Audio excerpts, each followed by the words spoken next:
Hello friends, ये lecture number 3 है MT5 का, यानी एनालिटिक ज्योमेट्री का। इसमें हम लोग ज़्यादा से ज़्यादा न्यूमेरिकल करेंगे और प्रीवियस लेक्चर के जो कॉन्सेप्ट है उसको बहुत अच्छे से समझेंगे, क्योंकि देखो कॉन्सेप्ट जो है कई बार जो है समझ नहीं आ पाता है, क्योंकि उसके साथ जरूरी होते हैं क्वेश्चंस। तो ठीक है, अब हम जो है क्वेश्चंस करेंगे। तो देखिए मैंने यहाँ पर क्वेश्चन लिख दिया है ऑलरेडी। बोला गया यहाँ पर find the slope of line perpendicular to the line of joining this point. ठीक है, देखिए बहुत सिंपल है। मैंने आपको कुछ चीजें बताई भी थी, अगर पिछले लेक्चर में आपने समझी हो। यहाँ पर बोल रहा है कि ये दो लाइन जा रही हैं ऐसे करके, ठीक है, और ये लाइन L1 है और ये लाइन L2 है। ठीक है, इस तरीके से समझ लेते हैं। और जो एंगल बन रहा है ना वो 90 डिग्री का बन रहा है। बोल रहा है ना परपेंडिकुलर, तो परपेंडिकुलर का मतलब यही होता है कि एक दूसरे को क्या है 90 डिग्री पर हो। ठीक है, या कहीं से मिलेंगे वो 90 डिग्री ही बनेगा। ठीक है, तो ये बोल रहा है और बोला गया है कि स्लोप निकालो। अब जाहिर सी बात है कि अगर ये लाइनें हैं 90 डिग्री बन रहा है तो दो लाइनें होंगी L1 और L2, और ये भी होगा कि जो M1 होगा और एक M2 होगा, यानी जो स्लोप होंगे इसमें दो ही होंगे। तो दोनों स्लोप हमने इसमें निकालने हैं। तो प्लीज इसको समझ लेना, क्योंकि यहाँ से पूरा लाइन का मतलब चेंज हो गया। अगर यहाँ पर बोला जाता फाइंड द स्लोप, तो स्लोप केवल एक लाइन का निकाल देते, लेकिन यहाँ पर बोल रहा है परपेंडिकुलर टू द लाइन। जो लाइन है वो परपेंडिकुलर भी है। इस चीज को समझो, इस चीज को पकड़ो। बोला है ना find the slope of line perpendicular to the line of joining point this and this. ठीक है, तो देखिए सबसे पहले हम जो स्लोप है वो स्लोप निकालते हैं, बाद इसमें देखेंगे कि क्या है। क्लियर? तो आइए हम स्लोप निकालते हैं। तो देखो अगर मैं यहां पर कोशिश करता हूं कि M2 का स्लोप निकालता हूं तो क्या होगा, तो यहां पर होगा y2 माइनस y1 और x2 माइनस x1। अब मेरे को यहाँ पर इन दोनों में से एक नंबर को यहाँ पर y मानना पड़ेगा। y2 मतलब यहाँ पर मैं y2 मान लेता हूँ इसको, और यहाँ पर y1, और यहाँ पर इसको x2 और यहाँ पर x1। ठीक है, इसके अकॉर्डिंगली मैंने इसको लिखा। तो इसको ध्यान से समझना इस चीज को। अब मैं क्या करूँगा, यहाँ पर y2 को 12 और y1 को 4। ठीक है, और x2 को मैंने यहाँ लिखा 2, और यहाँ पर x1 को मैंने लिखा यहाँ पर 6। ठीक है, तो क्या है मेरे पास, ये आ गया 8 और ये आ गया मेरे पास, ठीक है, 4 माइनस का, तो ये कट करके कितना आया 2 माइनस का 2, यानी जो एक स्लोप आया वो कितना आया आपका यहाँ पर -2। यानी आप कह सकते हो इसका जो स्लोप आया M2 का वो कितना आया -2। दूसरा भी निकालना है, लेकिन दूसरे के लिए आपको मैंने बताया था कि अगर दो स्लोप आपस में पैरेलल हो, सॉरी परपेंडिकुलर हो, ठीक है, अगर पैरेलल होते हैं तो ये चीज तो पता ही है क्या होता है, M1 और M2 बराबर हो जाते हैं, उस केस में स्लोप बराबर हो जाते हैं। यानी यहाँ पर पैरेलल तो बोला नहीं गया, परपेंडिकुलर बोला गया, यानी M1 परपेंडिकुलर है M2 के, तो उस केस में क्या होता है M1 का प्रोडक्ट M2 का प्रोडक्ट किसके बराबर होता है -1। तो इस रिजल्ट का इस्तेमाल करके हम लोग दूसरे पर पहुंचेंगे, ताकि जो मैंने कराया था लेक्चर नंबर 2 के अंदर याद रखिए। तो याद रखिए यहाँ पर लिख देता हूँ L1 परपेंडिकुलर है L2 के, दैट्स वाई जो M1 परपेंडिकुलर होगा M2 के, तो यहाँ पर M1 और M2 मिलाकर क्या बनाएंगे -1, और ये कब होता है जब परपेंडिकुलर होता है।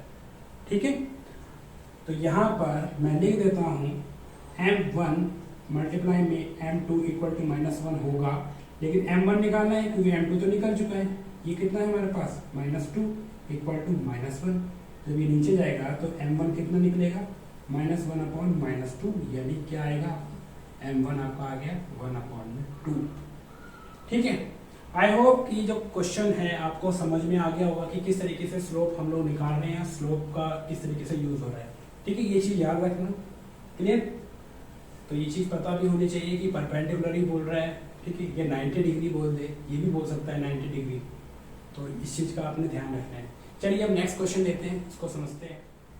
अब देखिए ये क्वेश्चन मैंने लिखा है और यहाँ पर क्वेश्चन नंबर 2 है ये, इसको समझते हैं। क्वेश्चन जो है मैंने लिया है, बोल रहे हैं यहाँ पर दो पॉइंट दे रखे हैं, एक ये पॉइंट दे रखा है और एक ये पॉइंट दे रखा है। ठीक है, यानी यहाँ पर दो स्लोप के पॉइंट दे रखे हैं, यानी ये m1 दे रखा है, मान लो ये m2 दे रखा है। और क्या बोल रहा है आगे, बोल रहा है this point shown the slope is parallel और नॉट।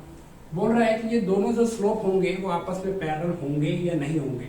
तो आपको मैं बता दूं, पैरेलल होने के लिए कंडीशन क्या होती है, m1 और m2 को जो दोनों स्लोप है उसको बराबर होना पड़ेगा, तब जाके वो क्या होंगे, पैरेलल होंगे।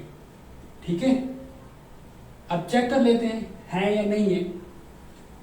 तो सबसे पहले हम क्या करेंगे, इसका स्लोप निकाल लेंगे, यानी m1 लिखा है यहाँ पर और स्लोप निकाला, सीधा आपका कह सकते हो y2 minus y1 upon x2 minus x1। अब यहाँ पर मैं फटाफट लिख रहा हूँ, यानी यहाँ पर मैं इसको मान लेता हूँ y2 और यहाँ पर y1 और यहाँ पर x2 और यहाँ पर x1। प्लीज जल्दबाजी मत करना, नहीं तो गलत हो सकता है। तो y2 क्या होगा 1 माइनस, और y1 क्या होगा 3, और ये x2 क्या होगा 1 माइनस 6, कितना आया -2 अपॉन 5। ठीक है, ये हमारा आंसर आया। यानी देखिए पॉजिटिव आ रहा है, ये माइनस में आएगा, ये माइनस में आएगा, तो यानी कितना आ गया हमारा 2/5। दूसरा स्लोप देख लेते हैं हम लोग। दूसरा स्लोप है हमारे पास m2, यानी यहाँ पर भी y2 minus y1 upon x2 minus x1। यहाँ लिख लेते हैं हम लोग, यहाँ लिख लेते हैं हम लोग y2 और ये रहा y1 और ये रहा x2 और ये रहा x1। ठीक है, तो हम लिख लेते हैं यहाँ पर, और लिखा है यहाँ पर क्या लिखा 5 माइनस 5 और -5, और फिर लिखा हमने 2 माइनस 2, यानी ये ऑलरेडी माइनस में है तो इसलिए लिखा। फिर इसको सॉल्व करेंगे तो कितना आएगा, ये आ गया आपका 10 माइनस का, और ये आ गया आपका पॉजिटिव का 4। तो इसको कट करेंगे तो कितना आ रहा है 2/5। ठीक है, और किस तरीके से आया इसका आंसर -5/2। ठीक है, यहाँ पर हमारा क्वेश्चन खत्म नहीं हुआ है। बोल रहे हैं यहाँ पर पैरेलल है या स्लोप, या नहीं है, नहीं है तो रीजन दे दीजिएगा। तो देखिए पैरेलल होने के लिए तो इसको क्या होना था, m1 बराबर होना था m2 के, लेकिन यहाँ पर ये बराबर हुआ ही नहीं। अब देखिए m1 कितना आ रहा है यहाँ पर 2/5। ठीक है, और m2 कितना आ रहा है यहाँ पर -5/2। तो ये it is not parallel, parallel तो ये नहीं है। ठीक है, रीजन आप दे सकते हो कि जो स्लोप है वो इक्वल नहीं है। अच्छा, लेकिन यहाँ पर मैं चीज देख रहा हूँ, ये पैरेलल नहीं है लेकिन परपेंडिकुलर जरूर दिख रहा है मुझे। ठीक है, यानी ये जो स्लोप है आपस में एक दूसरे के परपेंडिकुलर हैं। कैसे, वो आप देख सकते हैं कि अगर मैं आपसे कहूँ m1 और m2 को मैं मल्टीप्लाई कर दूं तो क्या बनना चाहिए -1। तो आप देखिए यहाँ पर इन दोनों स्लोप को मैं मल्टीप्लाई कर देता हूँ, m1 और m2 इक्वल टू -1 आएगा कि नहीं आएगा। m1 कितना आ रहा है आपका 2/5, मल्टीप्लाई में m2 कितना आ रहा है -5/2। तो देखिए कट गया 2 से 2 और ये 5 से 5 कट गया, तो कितना आ गया -1। तो ये स्लोप पैरेलल नहीं है, लेकिन क्या है यहाँ पर ये परपेंडिकुलर है। ठीक है, इस चीज से ये समझ में आ गया होगा किस तरीके से क्वेश्चंस जो है टैकल करने हैं आपने, किस तरीके से समझने हैं।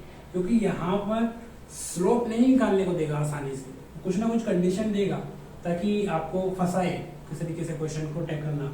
और हो सकता है ये ट्रू फॉल्स में आ जाएगा, फिर हो सकता है ये क्वेश्चन 3 नंबर में डाल दे या कुछ और भी इसके अंदर पूछ डाले। ठीक है, ये भी बोल दे कि ड्राइव करके दिखाइए m1 m2 कैसे निकलता है।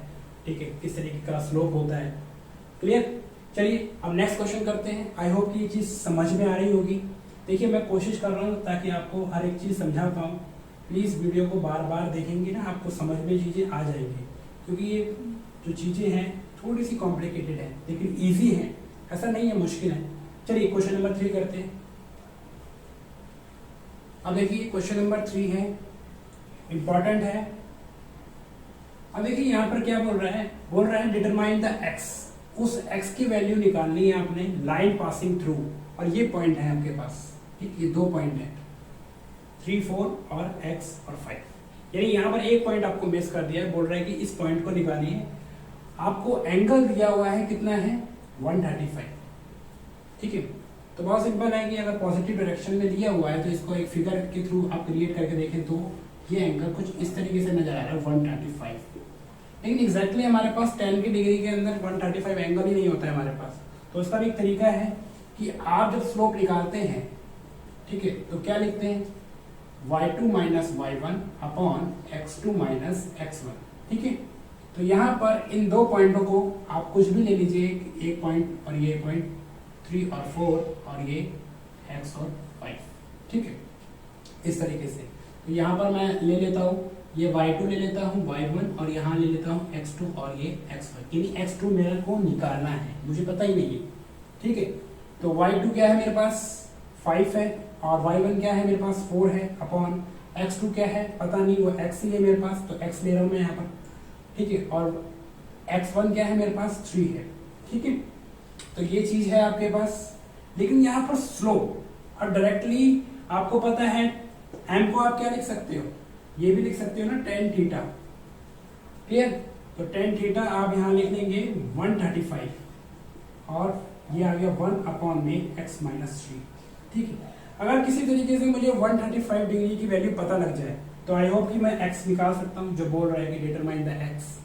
तो देखिए डिटरमाइन हम कर सकते हैं, लेकिन आपको ये सोचना पड़ेगा कि 135 तो नहीं है हमारे पास, तो कोई और तरीका है।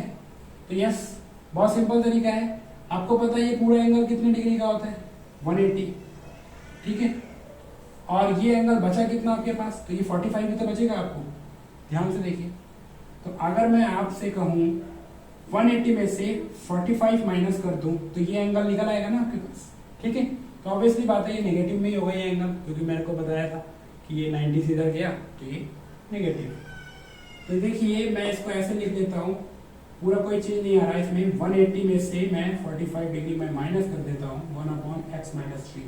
तो देखिए ये क्या आया, तो ये इस तरीके से शो होगा नेगेटिव में tan 45, और आपको ये बात पता है कि 45 का मतलब क्या होता है 1, तो यह है -1 अपॉन 1 अपॉन x3, ठीक है। तो इसको आप यहाँ लिख लीजिए, -1 equal to 1 upon x minus 3, cross करिए इसको, क्रॉस ध्यान से करना, देखिए x माइनस 3 इक्वल टू 1, इस चीज का ध्यान रखिए, क्रॉस थोड़ा ध्यान से करें क्योंकि ये माइनस बहुत गड़बड़ करता है कई बार।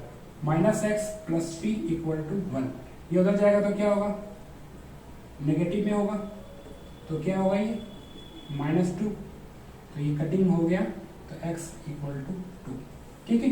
तो जो x की वैल्यू आई है इस स्लोप के अकॉर्डिंग वो क्या आई है 2, और यही आपसे वो पूछ रहा है, ठीक है। तो ये आई होप कि ये जो क्वेश्चंस चल रहे हैं स्लोप के वो आपको समझ में आ गए होंगे। देखिए बहुत डिफिकल्ट नहीं है, बहुत आसान है, कोई मुश्किल बात नहीं है यहाँ पर, ठीक है। बार बार लोग मेरे को प्रेशर कर रहे थे कि इस पे पढ़ाएं, तो मैं बना रहा हूँ इस पे वीडियोस बहुत कोशिश करके कि वो क्वेश्चंस कराऊं जो एग्जाम में आए हुए हैं, ठीक है, क्लियर। चलिए आगे देखते हैं इस क्वेश्चंस को।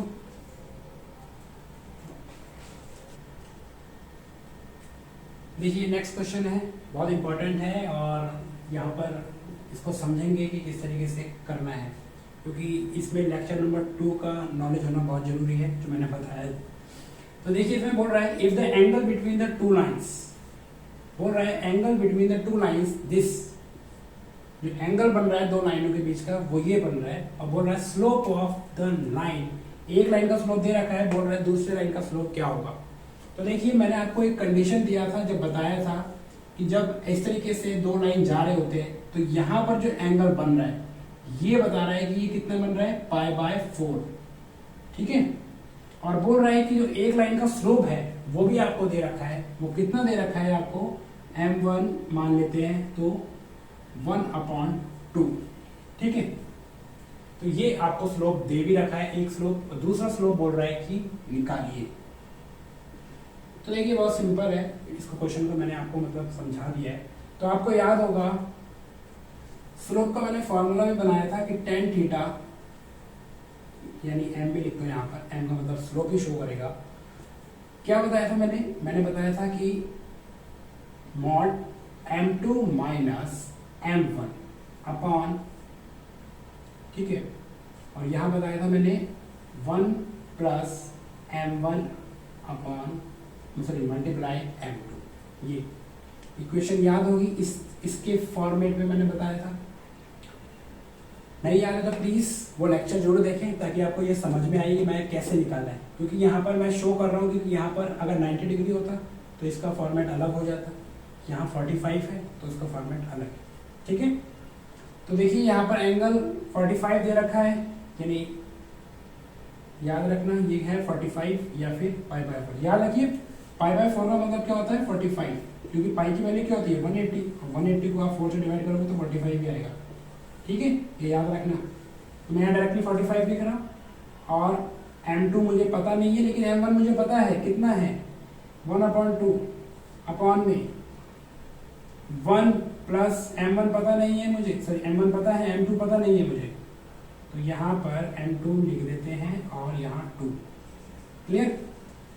तो अब ये 1 हो गया आपका और ये मल्टीप्लाई किया तो 2m2 माइनस 1 और ये अपॉन में 2 और एक और 2 आएगा 2 प्लस m2। ठीक है, ये 2 देखिए ये 2 से ये 2 कटिंग हो जाएगा इसका, तो हमारे पास जो इक्वेशन बनेगा वो क्या बनेगा 1 equal to 2m minus 1 upon, ठीक है, और ये 2m प्लस m2, ये भी 2। ठीक है, तो देखिए यहाँ पर जो गलतियाँ होती हैं, ये चीज़ आपको सबको पता होगी, ये सब सही है, लेकिन यहाँ पे जो गलती करते हैं लोग उससे थोड़ा सा अवॉइड रखिएगा। मैं इसको रब कर रहा हूँ। ठीक है, ये गलती मत करना जो लोग करते हैं। कुछ लोग करते हैं कि डायरेक्टली इसको सॉल्व करने लग जाते हैं, जबकि मैंने आपको बताया था कि यहाँ पर 2 इक्वेशंस फॉर्म होती है, क्योंकि मॉड में होता है एक नेगेटिव के साथ और एक पॉजिटिव के साथ। तो मैं यहाँ पर लिख लेता हूँ इस चीज़ को। तो क्या है 2m2 माइनस 1 अपॉन क्या है m2 प्लस में 2। ठीक है, तो यहाँ पर 2 इक्वेशन फॉर्म कर देता हूँ मैं। 1 इक्वल टू एक पॉजिटिव के साथ चला जाएगा, ठीक है, और एक जो है नेगेटिव के साथ चला जाएगा।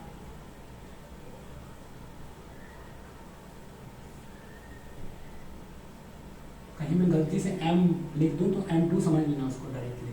ठीक, इस तरीके से तो आप क्रॉस कर देते हैं m2 plus 1 equal to 2m2 minus 1। ये यहाँ ले जाओ इसको, तो 1 और ये प्लस 1 इक्वल टू यहाँ जाएगा तो ये m2 बचेगा केवल। तो एक जो स्लोप का कंडीशन बना 2 आया एक स्लोप, यानी ये स्लोप 2 बन रहे हैं। ठीक है, क्यों? क्योंकि हमें पता नहीं है इनका पॉजिटिव है नेगेटिव है, इसलिए। ठीक है, दोनों मैटर में हम लोग बना देते हैं। यहाँ पर m2 प्लस में 1 इक्वल टू 2m और ये प्लस में 1। अब ये इधर ले आओ m2 प्लस में 2m2 और ये उधर ले जाओ तो ये 0, यानी इस केस में आपका 3m2 इक्वल टू 0। इस केस में जो स्लोप आ रहा है वो 0। ठीक, दोनों ही केसेस लेना है, यानी आप ये वाला केस ले सकते हो। ठीक है, क्योंकि 0 में क्या है स्लोप बनेगा, क्योंकि यहाँ पर बोल रहे हैं कि 2 लाइनें हैं, तो ये तो नेग्लेक्ट कर देंगे आप, तो ये वाला लिख लें। ठीक है, आई होप कि ये चीज़ मैं आपको समझा पा रहा हूँ सही ढंग से।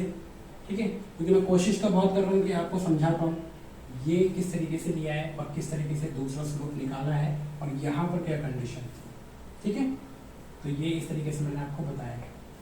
तो आई होप कि ये चीज़ समझ में आई होगी। तो इसी के साथ ये लेक्चर नंबर जो 3 है मैं कंप्लीट करता हूँ। जल्द ही लेक्चर नंबर 4 में मिलेंगे। ठीक है, तो प्लीज़ इस वीडियो को ज़्यादा से ज़्यादा शेयर करें, लाइक करें, सब्सक्राइब करें और देखें इसको, ताकि आपको हर एक चीज़ जो है समझ में आए। ठीक है, थैंक यू।